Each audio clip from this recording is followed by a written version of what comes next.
Hello, I'm Jeff Stanley with Stanley Handcrafted, and today we're going to be going over wax melts or candle tarts. Wanted to put together a quick video on how to do candle tarts, wax melts, the different ways you can do them, the different waxes you can use to do them, and just a quick video on how to get started with these. What you're going to need for this, again, is a scale, a pitcher, a spoon, wax of course, fragrance oils in any container that you have. Today we've got the clamshell molds, and then we've also got these little shot cups, and we're going to go ahead and pour a couple of them into each one of those. Now when you typically do wax melts,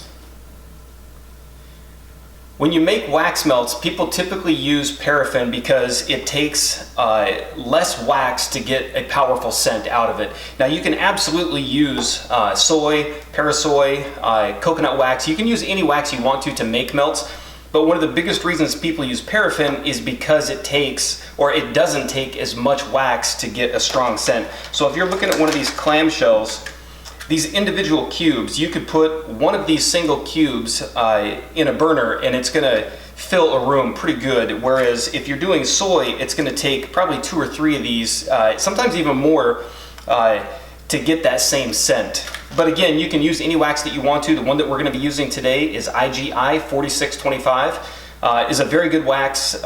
It's a little bit more difficult to work with in that you have to chop this stuff up. I use a hammer. It comes in solid 10-pound blocks, which that one broke apart real easy, but that's because I hit it with a hammer. These blocks are very strong and stiff, and you're going to need some type of a hammer to break these up.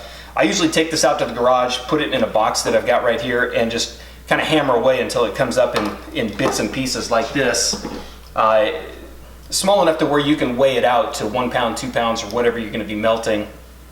Okay, so we're going to go ahead and get started. The ratio on this one is going to be about the same as most waxes. You're going to use 1 pound of wax, or approximately 453 grams of wax if you're outside of the US system. And you're going to add about 1 ounce or 28 grams of fragrance oil. Okay, once we get this wax actually weighed and into the double broiler, you're going to heat it up to about 180 degrees or 82 degrees Celsius. Once it gets to that, we're going to go ahead and pull it off of the stove, bring it back over here, and stir it and let it cool down just a little bit. You're going to let it cool down probably 5 to 10 degrees, so maybe around 170 degrees Fahrenheit or 76 degrees Celsius when we'll add the fragrance oil. We're going to stir that for a good minute or two just to make sure it gets evenly distributed and it binds well to the wax. So once it gets down to about 160 degrees Fahrenheit or 71 degrees Celsius, we're going to go ahead and pour it into the molds. Okay, we're going to go ahead and add 1 pound of wax.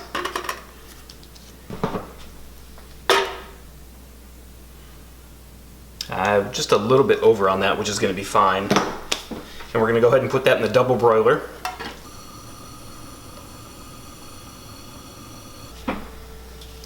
Alright, this wax is fully melted now, so we're just going to go ahead and stir this, let it cool down just a little bit. If you add the fragrance oil right as it comes off the stove, it's still heating up a little bit. It's, like I said before, it's around 180 degrees right now, 82 degrees Celsius. If you add the fragrance oil right now, you stand the risk of burning a lot of that scent off. So I like to let it cool down just a little bit. The wax is still fully open so that you're going to get the oil to bind to it very well, but you're not going to have it burn off with the temperature up that high. So we're going to let this cool down just a little bit. And for this one, we're going to go ahead and use Candle Science's Jamaica Me Crazy, which is more of a tropical. That's what we name ours, is tropical. It's a very nice, very popular scent year-round, but definitely more spring and summer. And with this one, the max fragrance load for this wax, which is IGI 4625, is 1 ounce or 28 grams to 1 pound or 453 grams.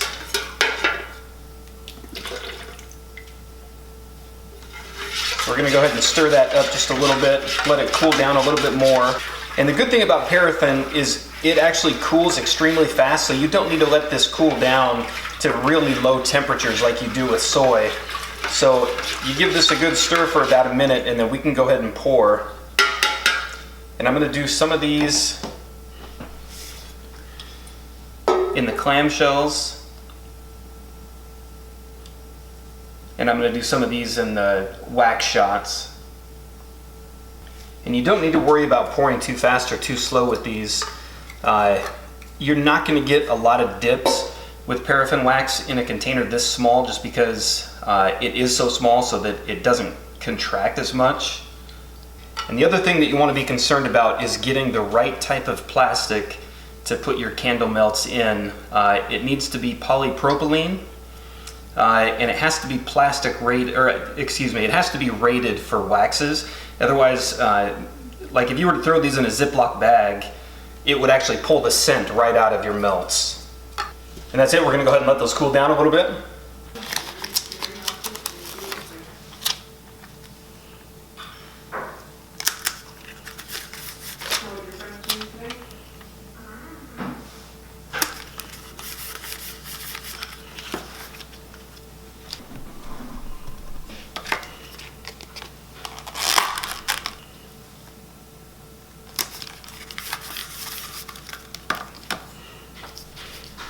All right, there you have it. The wax melts are done. We've got the shot cups, which are 2 ounces, and then we've got the wax melt clamshells, which I believe these weigh out to around 3.5 ounces. Now that was a very quick how-to video on wax melts. There's really not a lot to these. Once you figure out the wax that you want to use, the containers that you want to use, the ratios break down a lot like candles in general. So the right ratio of fragrance oil to wax is going to differ a little bit depending on if you use the IGI 6006 or the 4625 that we used here.